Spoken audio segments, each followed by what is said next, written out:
sii badan doonaa haddaan xukuumad iyo culimada dhinac laga yeelan haddii uu shalay qof iyo laba ahaa hadday shalay magacyo kale oo geedi iyo qansaxa ku dhuumanayeen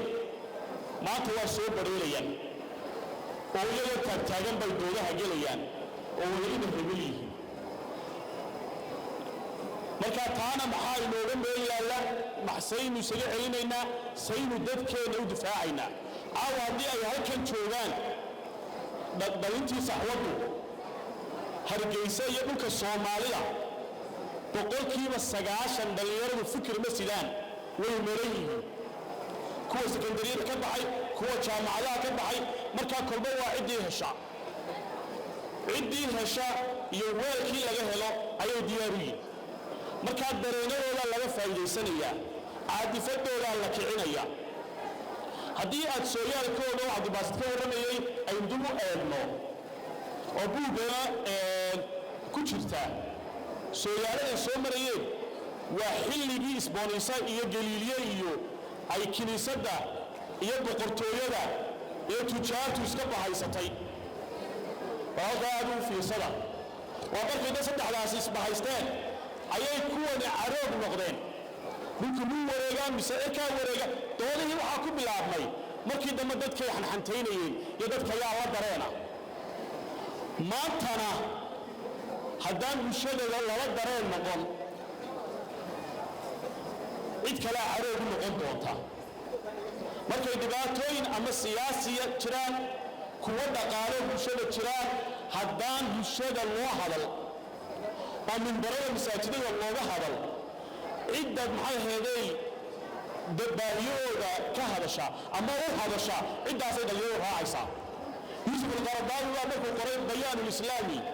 ayaa loogu yidhi ayaanu mar dambe ka warramayaba waxa igu kaliftay inaan buuggan qoro waxa weeyaan masar oo ay ka jirtay iyo dhulkii carabta ayaa waxa ka jiray kacdoomo aan ilaahada sixir barad dhaqaale oo bulshada haystay cidda keliya ka hadashay waxay ahayd ciddii yasaariyiintahaa ama Karl Marx iyo fikradiisii wadatay waayo Marx waxa lagu yaqaanaa inuu burjuwaasiintana diro muruxmaalka u hadlo saboolka ag istaago kacaankiisii maarkisyada mashruuciyadu kaasay dhinac ku haysay intaana caqadiga aaday gelin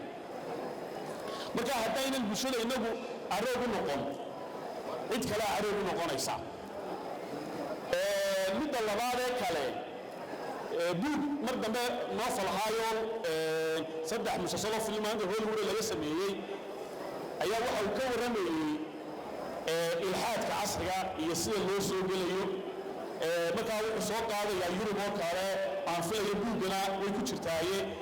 20% baa Yurub milxiin ah waliba Faransiiska iyo Belgium iyo marka meelahaas eegto meelaha qaar waa 40% bulshadu tahay marka waxay soo diinayaan maxaa bulshadii milxiin ka dhigay in ku dhow 40% 10% wax kale maaha fikrad saynis oo la xuriyay maaha maaha aqoon casri oo la helay maaha balse waxa weeye for fun prestige bay noqotay dadkii hebel lahaa ayaa noqday mid labaadna way noqoto mas'uuliyaddii baa dadkii laga qaaday waxa la yidhi nolol haddii ma doonaysaa nolol bilaa cibaada ma doonaysaa halkanaa kuu taalla markaa dhalinyaradeenna laga yaabo 20 saacadood 15 saacadood inay Facebook iyo wax aan darahooda ahayn ku waafajiyaan markay buugta iyo kilibyada yar ka kooban akhriyaan saamayn bay ku yeelanayaan iyadoo saynis ba garaneen Richard Dawkins garaneen Stephen Hawking garaneen Harris garaneen Christopher garaneen buugta qoray garaneen ayaa haddana si maxay maadiyo u saameynayaan marka haddaan dhalinyaradaana aan wax la gelin oo aan loo socod oo buugtan la badan muuqaalada la badan maxay heeday meel daran baa dhalinyarada laga doonay ilaahayna kama yeelo ka shirkad ahaan buugta qaybteeda qayban ka noqon doonaa 200 oo buug baanu caawa halkan ka qaadan doonaa maktabadaha iyo goobaha ugu aqoonta badanna waa geyn doonaa. Assalaamu calaykum waraxmatullaahi wabarakaatuh.